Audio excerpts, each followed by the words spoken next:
आप लोगों को बताऊंगी कि फर्स्ट ईयर फिजियो में ना कितने यूनिट्स इंक्लूड होते हैं, कहाँ से कितना करना होता है, कौन से बुक फॉलो करनी होती है, सारा साल बंदे इसमें कंफ्यूज रहते हैं।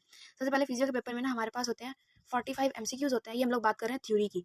45 MCQs होते हैं और 45 SCQs होते हैं, ठीक है। ये टोटल मिला के बनते हैं 90 मार्क्स और 10 पार्ट्स हमारी इंटरनल असेसमेंट के जाते हैं, जो कि हम लोग सारा साल टेस्ट देते हैं। अच्छा, अब टोटल सिर्फ हमारे पास ये वाले 7 यूनिट हमने फर्स्ट ईयर में करने होते हैं। Self physio, nerve and muscle physio, ये एक यूनिट होता है। Blood physio, heart physio, respiration physio, circulation physio और GIT फिजियो। गाइडेंस जो होती है हम 2 साल पढ़ते होते हैं, ठीक है। उसमें से हम लोगों ने पहले साल में ना सिर्फ ये 7 यूनिट जो है वो पढ़ने होते हैं। उसके बाद अब हर यूनिट की डिवीजन कैसे होती है। जो सेल होता है ना, सेल में हमारे पास 4 MCQs आते हैं और 1 SEQ आता है। नर्व एंड मसल, ये यूनिट एक ही है लेकिन हाई यील्ड, इसलिए मैं आप लोगों को, आपने सुना होगा, मैं बताती हूँ कि नर्व एंड मसल बहुत जरूरी है। वो इसलिए है क्योंकि नर्व में से भी 7 MCQs आने हैं और मसल फिजियो से भी 7 MCQs आने हैं और इन दोनों में से 1.5 MCQs आने हैं, यानी टोटल 3 जो SCQs आने हैं ना वो इन दोनों में से आने हैं। कवर हो गए हमारे 4 MCQs और कितने हो गए ये 18 MCQs हो गए। अब ब्लड फिजियो में से आने हैं हमारे पास 5 MCQs और 1 SCQ। हार्ट फिजियो में से आने हैं 4 MCQs और 1 SCQ। रेस्पिरेशन में से आना है 7 MCQs और 1 SCQ। सर्कुलेशन में से आना है 7 MCQs और 1 SCQ और GIT में से आना है 4 MCQs और 1 SCQ। अब ये वाली जो स्कीम है ना, ये फॉलो होती है सिर्फ एनुअल में। जो हमारा सप्ली का पेपर होता है ना, उसमें ये स्कीम फॉलो नहीं होती, वो उनकी मर्जी होती है, जहाँ से जो मर्जी उठा के दे दें।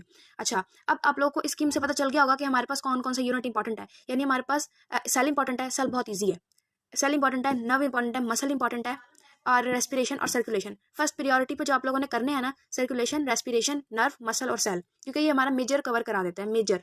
फिर आप ब्लड करोगे अपनी प्रायोरिटी में, सेकंड प्रायोरिटी पे आप लोग ब्लड और हार्ट करोगे और थर्ड प्रायोरिटी पे GIT करोगे, ठीक है। छोड़ के कुछ भी नहीं जाना होता। कोई आपको कहेगा, मशवरा देगा कि आप GIT ना करो, सर्कुलेशन छोड़ दो, रेस्पिरेशन छोड़ दो, पास हो जाओगे, नहीं होगे पास, ठीक है।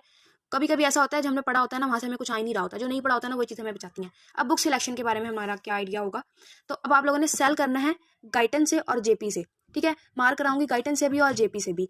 जो नर्व एंड मसल है ना, ये गाइटन में बहुत मुश्किल दिया हुआ है, तो आप लोग ये करोगे JP से। जो ब्लड है ना, ब्लड आप लोग करोगे गाइटन से और गाइटन की एक एक डायग्राम करनी है। गाइटन की सारी डायग्राम्स कर लोगे ना, ब्लड फिजियो आराम से हो जाएगी। हार्ट फिजियो आप लोगों ने करनी है गाइटन से प्लस फिरदौस से, ठीक है। फिरदौस में कुछ डेफिनेशन अच्छी लिखी है।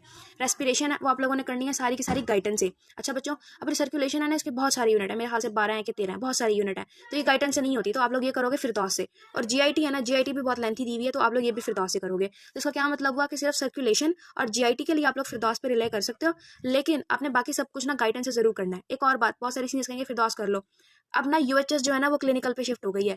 जो गाइडन नहीं पड़ेगा उसकी आराम से सप्ली आएगी, ठीक है। आप लोग चाहते हो रिस्क लेना तो लो, जरूर लो। अब सारा ना सिनेरियो बेस आता है और इतने बड़े बड़े सिनेरियो होते हैं, वो वही सॉल्व करता है जिसने गाइडन पढ़ी होती है। गाइडन देखिए ना कितनी तफसीलात लिखी होती हैं। सो इसलिए अभी टाइम में गाइडन पढ़ना शुरू करो। मार्क मैं करा दूंगी कहाँ से कौन सा करना है। अभी मैं बताती हूँ क्या ना JP से क्या क्या करना है।